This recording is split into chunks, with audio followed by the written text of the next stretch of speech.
루카가 전한 거룩한 복음입니다. 주님 영광 받으소서. 그때 예수님께서 모든 사람에게 말씀하셨다. 누구든지 내 뒤를 따라오려면 자신을 버리고 날마다 제 십자가를 지고 나를 따라야 한다. 정녕 자기 목숨을 구하려는 사람은 목숨을 잃을 것이고 나 때문에 자기 목숨을 잃는 그 사람은 목숨을 구할 것이다.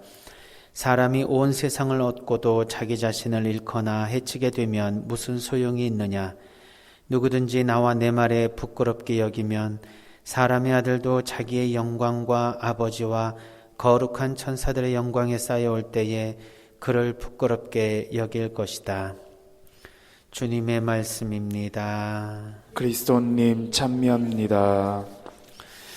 찬미 예수님, 오늘 연중 25주일에 25주일 미사를 드리지 않고 20날 금요일에 드려야 할 성 김대건 안드레아 사제와 성 정화상 바오로와 동료 순교자들 대축일을 오늘 이 주일로 이동하여 오늘 미사를 드리고 있습니다. 9월은 순교자 성월입니다. 특별히 우리나라의 103위 순교자들의 시성식이 1984년에 이루어진 이후에 우리는 참으로 많은 교회에 우리의 신앙의 선조들을 두고 이분들을 매해 9월에 순교 영성을 기리며 그분들의 삶을 본받고자 노력하고 있습니다. 특히 9월 20날은 이 김대건 사제 정화상 바오로 그리고 동료 순교자들을 기념하는 이 대축일 미사를 지내면서 우리 선조들의 순교 영성을 다시 한번 잘 묵상하고 그 영성을 통해서 더욱더 하느님께 나아가도록 우리 자신을 내어 맡기는 그런 전례와 또 묵상을 하고 있습니다. 저희는 그 2014년 성프란시스코 교황님께서 오셨을 때 또 한 번의 큰 교회의 어른들 그리고 우리가 공경해야 될 복자로서 시복 되신 분들을 우리가 얻게 되었죠. 총 124위의 복자가 복자품을 받게 되면서 이분들이 이제 순교는 했지만 순교자 대열에 1984년 대열에 빠지신 분들이 추가로 복자품을 받으시는 그런 경사를 우리가 얻게 됐습니다. 그래서 우리는 총 227명의 순교 성인들 또 성인들과 복자들을 우리가 모시면서 더없이 풍요로운 순교자 후손들로서 신앙생활을 하게 되었습니다.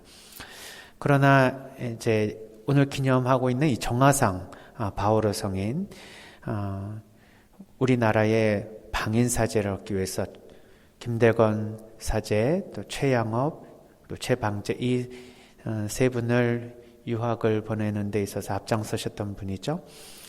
그러나 이제 최방제 신학생은 중간에서 세상을 떠나는 바람에 우리나라의 최초의 신부님인 김대건 신부님이 한국에 들어오셔서 1년 만에 순교를 하시고 두 번째 사제인 최양업 신부님은 이후에 이제 조선에 들어오셔가지고 총 12년 동안 전국을 돌아다니시면서 땀의 순교를 하셨다는 얘기는 우리가 잘 알고 있습니다. 그런데 이 최영업 토마스 사제가 2014년에 복자품에 오르는 것에 빠져 있습니다. 시복을 하려고 노력을 했지만 빠지게 된 이유는 순교를 하지 않으셨기 때문에 그렇다. 그래서 확실한 순교에 대한 기록이 있어야 성인품의 기적심사도 통과할 수 있으니 순교를 하셨으면 성인품에 오르셨겠지만 아직까지는 복자품에 오르지 못하시고 가경자로만 지금 선포되어 있습니다. 그러나 우리가 이 최영업 토마스 사제를 기억해야 될 이유는 김대건 안드레아 사제와 함께 우리나라의 큰 사제로서 두 어른이 미친 이 순교의 영성은 우리에게 어느 한 분에게만 쏠려서 순교 영성을 생각하지 않도록 우리에게 균형 있게 순교 영성을 생각하도록 해주는 분이기 때문에 그렇습니다. 더더군다나 현대에는 목숨을 바쳐 피로 순교로 우리의 복음의 씨앗을 뿌리는 영성뿐만 아니라 목숨을 바치는 그러한 실제적 순교가 아닌 우리의 삶에서 땀의 순교를 하는 그런 영성을 본받아야 되는 시대에 와 있습니다. 박해 시대가 지나고 이제는 매일의 삶 속에서 우리가 십자가를 지고 열심히 살아가는 땀의 순교를 해야 되는 세상이니 최영업 신부님의 영성을 더욱더 묵상해야 될 필요성이 있는 것 같습니다.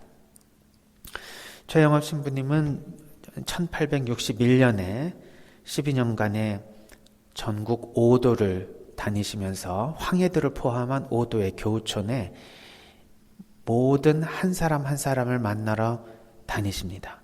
무려 7,000리를 다니셨다고 하니 계산해 보면 2,800km, 그러니까 약 3,000km를 다니시면서 그만 장티푸스를 얻으셔서 열심히 교우촌을 방문하다가 그만 길에서 운명하십니다. 결국 그 과로로 병을 얻어서 돌아가시는데 이것이 순교인가 아닌가, 법적으로는 순교의 형식을 갖추지 못했다 하더라도 우리는 마음으로 하느님을 위해서 자신의 목숨을 결국 땀으로 순교하신 이 분의 모든 삶은 순교의 삶이라고 인정하지 않을 수가 없습니다. 그래서 특별히 교우들을 사랑하는 마음으로 12년 동안 우리에게 보여주신 이 최영업 신부님의 이 마음을 우리가 조금이나마 닮아갔으면 좋겠다는 생각을 했습니다. 이제 앞으로 10억을 위해서 지금 주교회의에서도 10억 시성위원회를 계속해서 열고 있고 이번 9월 4일에도 아마 열린 것으로 제가 알고 있는데 결과는 어떻게 됐는지는 잘 모르지만 조금 어려움이 있지 않을까라는 예상을 하고 있습니다.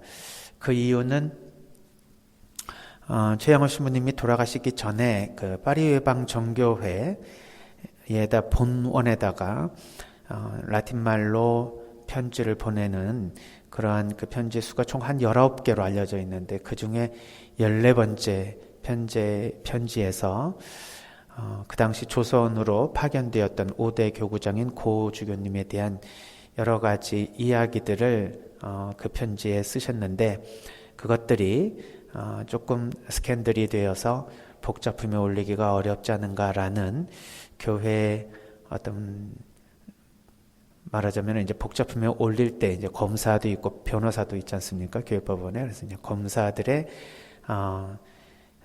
논리가 결국 조금 방해 요인이 되고 있다라는 얘기를 들었습니다. 그러니까 복자나 성인품에 오를 때에는 우리 교회의 가장 중요한 전통인 주교에게 순명을 하는 것이 굉장히 중요한데 최영호 신부님의 이 서한을 보면 조금 주교님에 대한 불만이나 이런 것들을 표현한 것이 있어서 아마 복잡품에 올리기가 좀 어렵지 않은가 하는 그런 어려움이 있다는 얘기를 전해 들었습니다. 그것은 이미 그 주교님도 순교하신 지 4년이 지난 뒤에 그 주교님과 관련된 이야기를 파리 외방 정교회 본원에다가 이야기하면서 그 이야기의 목적은 앞으로 프랑스 선교사들이 우리의 한국 조선에 들어올 때는 이러한 조선의 여러 가지 문화와 우리의 이 국민성을 좀 잘 보고 우리를 잘 이해할 수 있는 분을 좀 보내주십사 하고 청하였기 때문이라고 합니다. 어떻게 보면 좀 안 좋은 이야기일 수도 있지만 최영업 신부님의 성격상 그냥 조금 불만이 있어도 참고 넘어가는 분이 아니라 그것을 조금 바른 소리를 하고 또 주교님에게 이러면 안 됩니다 하고 충고를 드렸던 것 같습니다.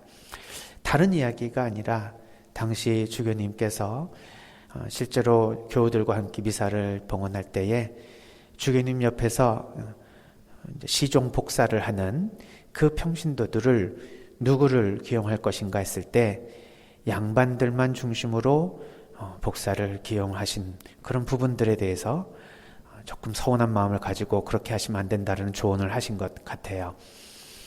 그 당시에 우리 조선의 백성들은 하나님의 말씀을 듣고 받아들이면서 하나님 앞에 모든 사람은 평등하다라고 하는 그 교리를 믿고 순교를 해 오신 분들입니다.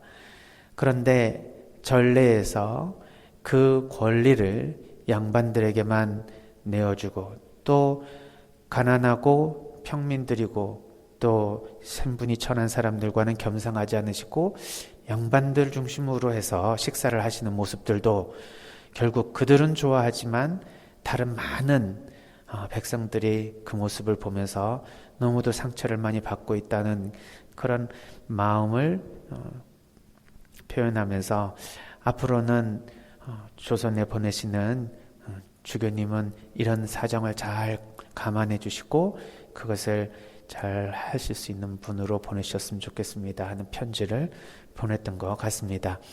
이 편지만으로만 판단할 수 있는 것은 아니지만 역시 김대건 신부님은 유학 시절에서도 굉장히 침착하고 조용하고 소심한 성격이었지만 최영업 신부님은 적극적이고 능동적이고 그리고 뭔가 일을 진취적으로 해나가는 그러한 분이었다는 것을 알 수 있습니다. 그래서 그런지 사실은 최영업 신부님이 먼저 일대 사제품을 받으셔야 하지만 주교님들의 관점에서 김대건 신부님을 먼저 사제품을 주게 되었던 것이 아닌가라는 이제 교회 역사학자들의 그러니까 이제 야사로 전해 내려오는 그런 이야기들이 있습니다. 그래서 사실은 일대 사제가 되고 초대 사제가 될 수 있는 영예를 김대건 신부님에게 넘겨주며 자신은 이대의 사제로서 그리고 순교를 하진 않았지만 12년 동안 전국을 돌아다니면서 발로 땀으로 순교하는 그러한 더 어찌 보면은 힘겨운 사제의 생활을 하신 분이 아닐까라는 생각이 들었습니다. 그 14번째 서한에서는 당신의 마음을 알아주지 못하고 교회의 어른으로부터 소외당하고 또 때로는 미움을 당하고 오해를 당하는 그 자신의 마음을 피력하면서 자기의 이 힘들고 어려운 마음을 주님께서 알아주시기를 청하는 그런 눈물 어린 편지 내용들이 있습니다. 그래서 자기가 그래도 이길 수 있는 힘은 십자가에 계신 예수 그리스도의 고통을 자기가 몸소 묵상하며 그 십자가 고통으로부터 다시 영광에 이르는 은총을 주실 때까지 자신이 꿋꿋하게 이 길을 걸어가겠다라는 말씀을 해주시는 걸 보니 최양업 신부님의 영성은 자신의 하루하루의 그 힘든 여정을 십자가 고통을 이기는 영성으로 아마 참아 가셨던 것 아닐까. 그래서 최양업 신부님은 직접적인 순교가 아닌 간접적인 순교의 삶을 십자가 영성을 통해서 이루신 분이다. 이런 생각이 들었습니다. 순교자들 중에서 목이 잘린 분들은 직접 참수형이라고 해서 순교로 인정을 받으시지만 태형을 받아서 집에 오셨거나 감옥에서 그 후유증으로 돌아가신 분도 장하순교라고 해서 순교자로 인정을 받는데 전국을 돌아다니시면서 몸의 모든 장기가 거의 다 망가질 정도로 과로를 하셔서 돌아가신 최영업 신부님은 우리가 마음으로 순교자로 인정을 해드려야 되지 않을까 싶습니다. 형식적이고 법적으로는 아직까지는 가경자지만 우리가 103위 성인들 함께 기억할 때 두 번째 사제이셨던 최영업 신부님을 기억하면서 이분도 우리가 공식적으로 성인 품에 올리셔서 같이 함께 기억하고 그분의 영성을 본받을 수 있는 날이 하루빨리 왔으면 좋겠습니다. 주교회의에서 시복시성을 추진하고 있는 요즘 우리도 마음을 모아서 특별히 이번 9월에 순교 영성을 묵상하면서도 최영업 신부님을 우리가 기억하며 그분의 삶을 본받고자 노력했으면 좋겠습니다.